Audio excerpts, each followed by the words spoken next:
क्या मौत सब कुछ खत्म कर देती है, या असल जिंदगी मौत के बाद शुरू होती है?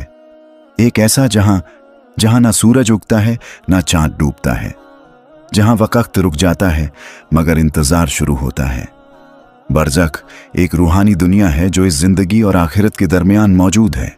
हर इंसान, चाहे वो नेक हो या गुनहगार, एक दिन उसी रास्ते से गुजरेगा। और आज हम आपको ले चलेंगे उस सफर पर जो कब्र से शुरू होकर जन्नत या जहन्नम तक जाता है। कुछ लम्हे ऐसे होते हैं जो इंसान पूरी जिंदगी नहीं भूलता, लेकिन एक लम्हा ऐसा भी आता है जिसे इंसान जिंदगी में पहली बार महसूस करता है और आखिरी बार। वो है मौत से पहले की हालत। एक शख्स बिस्तर पर लेटा है, आंखें आधी खुली, सांसें कभी तेज कभी धीमी हो रही हैं। जिस्म जवाब दे रहा है लेकिन रूह अंदर से जाग रही है। मौत का सफर जिस लम्हे शुरू होता है, उस वक्त इंसान अपनी दुनिया से कटना शुरू हो जाता है। उसके सामने जिन्हें वो पहचानता है वो अजनबी लगते हैं।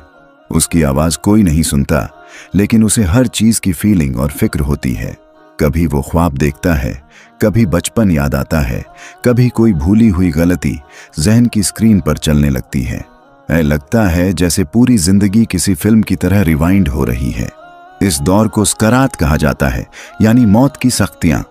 कुछ लोगों को इस वक्त बरज़ख की झलकें भी नजर आने लगती हैं।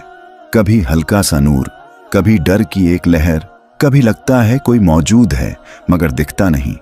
फिर वो एक पल आता है जहां जिस्म और रूह के बीच खिंचाव शुरू होता है। रूह जाना चाहती है लेकिन जिस्म छोड़ना नहीं चाहता। रूह को एहसास हो जाता है सफर शुरू हो गया है, अब वापस कोई नहीं आएगा।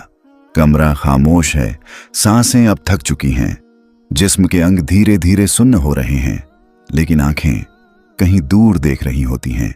ऐसा लगता है जैसे सामने कोई खड़ा है, कोई जो बाकियों को नजर नहीं आता। मौत का लम्हा उस सफर का पहला कदम है जो रूह अकेली तय करती है। फरिश्ते नाजिल होते हैं, जन्नती रूह के लिए सफेद रोशन नूर में लिपटे हुए, और गुनहगार के लिए सख्त डरावनी शक्लों में। अगर रूह पाक हो तो फरिश्ते कहते हैं, ऐ इत्मीनान वाली रूह, चल अपने रब की तरफ, तेरी कब्र बाग का टुकड़ा बनेगी। अगर रूह गुनाहों वाली हो तो फरिश्तों की सूरतें सख्त होती हैं और आवाज आती है, निकालो इस रूह को जो न रब की बनी न रब के बंदों की। उसके लिए कब्र अंधेरा और वक्त इंतजार की सजा।